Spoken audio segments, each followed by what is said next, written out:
आज की वीडियो में हम ये जानने की कोशिश करेंगे कि भविष्य पहले से ही तय होता है या वो कर्म है जो हमारे भविष्य की धारा को तय करते हैं। मित्रों, आकाशवाणी हुई थी कि देवकी का 8वां पुत्र कंस का वध करेगा। तब क्या भविष्य पहले से ही तय होता है? मित्रों, यह प्रश्न हमेशा से ही बहस का विषय रहा है।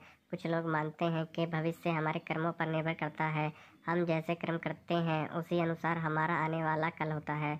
जबकि कुछ ऐसे भी हैं जो ये मानते हैं कि हमारा भविष्य हमारे भाग्य पर निर्धारित करता है।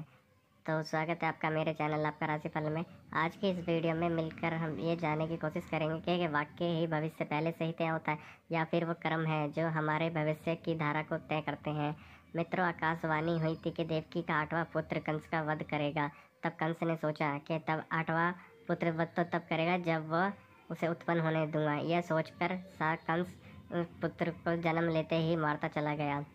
लेकिन जब देवती का 8वें पुत्र की बारी आई तो ना ही उसने जन्म लिया और ना ही अर्थात भगवान श्री कृष्ण ने कंस का वध भी किया। ऐसा इसलिए हुआ कि कंस का भविष्य पहले से ही निश्चित था।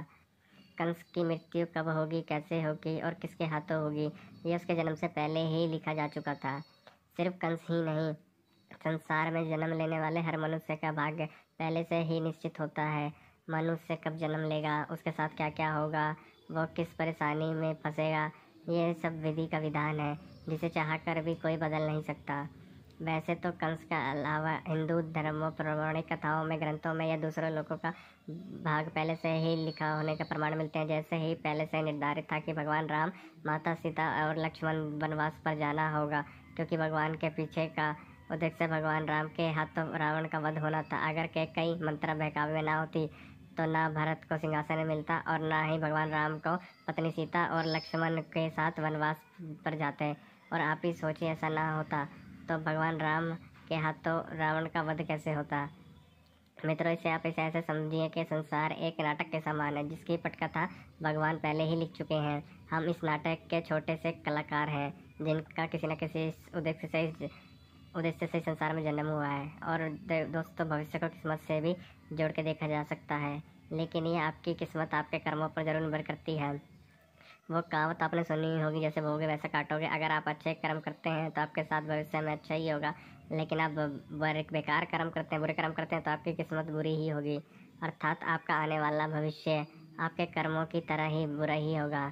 जिसने ये जिंदगी पर बबूल के पेड़ की तरफ रोती बुरे काम किए तो उसे आम रूपी अच्छे फल कैसे मिल सकते हैं। इसलिए हमारे शास्त्रों में हमेशा अच्छे कर्म करने की बात कही है, क्योंकि अच्छे कर्म ही है जो हमारे जन्म और मृत्यु के चक्र से बाहर निकालते हैं। वरना हमारे बुरे कर्म करने वाले लोगों को भगवान के चरणों में भी स्थान नहीं मिलता।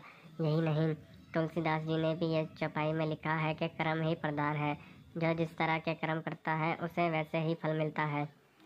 मित्रों, जब अर्जुन के हाथों कर्म का वध हुआ था, जब अर्जुन ने कहा था कि माधव मेरे हाथ काँप रहे थे, तब आपने मुझे समझाया था कि मैं एक सदात्मा को उसके मार से मुक्त कर रहा हूँ।